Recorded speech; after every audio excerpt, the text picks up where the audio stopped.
A concerning new report outlines the disturbing details of how some students with disabilities are treated in Ontario schools.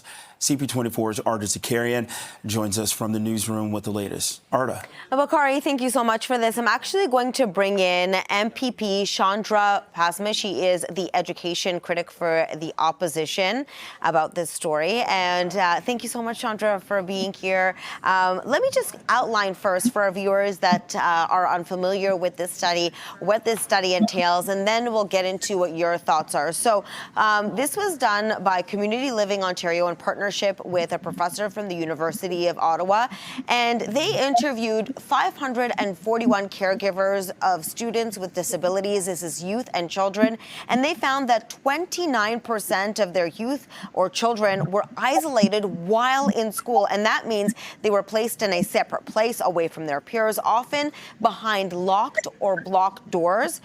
14% were restrained while in school, including being held down to the ground, held while standing, and held while being forced to walk.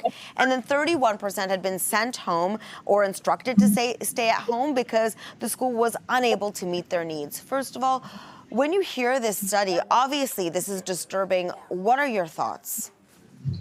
It's absolutely devastating to hear, shocking to hear the stories. I can't imagine, as a parent of 3 school-age children, hearing these stories, knowing that this is the experience of some of our children in our schools every single day.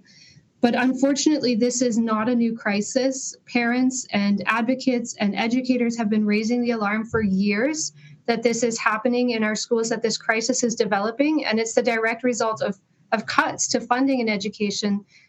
It's all of our kids who are being harmed by these cuts to education funding. But unfortunately, it's the most vulnerable children. It's children with disabilities and special needs who are paying the biggest price, who are being harmed the most by these cuts. Now, they do outline a number of recommendations at the end of this study for the Ministry of Education to tackle, including more staffing, more support, more specialized training. They say too often school staff don't know how to respond to the needs of students with disabilities in a positive and safe way, and implementing clear regulations and policy. What are your thoughts on these recommendations? I think they have hit they've hit the nail on the head in terms of what is needed. We need to see more caring adults in our schools.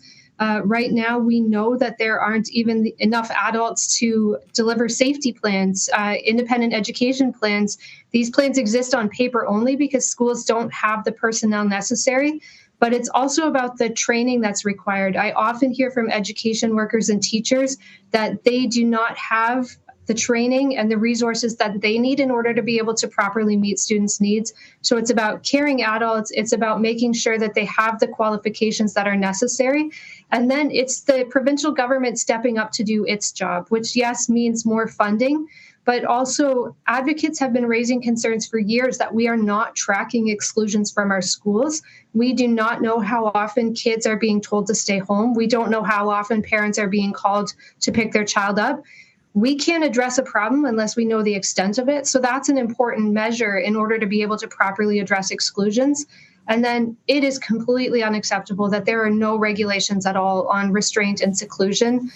There are so many regulations that govern schools in Ontario. It is absolutely wild that restraining a child is not one of those areas where there's strict rules, there's reporting to parents. It's unacceptable. Advocates have been calling on the government for a very long time to develop those regulations, to have some restrictions. It's time that the government finally listens. Okay, I have just one more quick question for you. We did hear from the Minister of Education, Paul Calandra, who said, of course, he's concerned when it comes to this, but he says that he really needs to dive deeper into this study to understand more about it and speak to the people that made the study as well. What are your thoughts on this, on his reaction? Well, I know that he's a new minister, and I'd be happy to share information with him about what's happening on the special education file. But I will say the minister made an announcement on education about an hour ago. He had an opportunity to lay out a new direction for this government, to say that they were going to make the investments that our kids need to be properly supported, to be safe at school.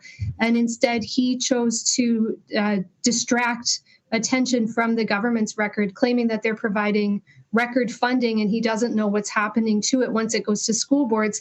Nearly every single school board in the province is running a deficit in special education. They are spending more than what they're getting from this government in order to fund a system that is not even remotely meeting the needs of our children. So I really need the minister and the Ford government to step up, do their job, and fund the appropriate supports and resources that our kids need.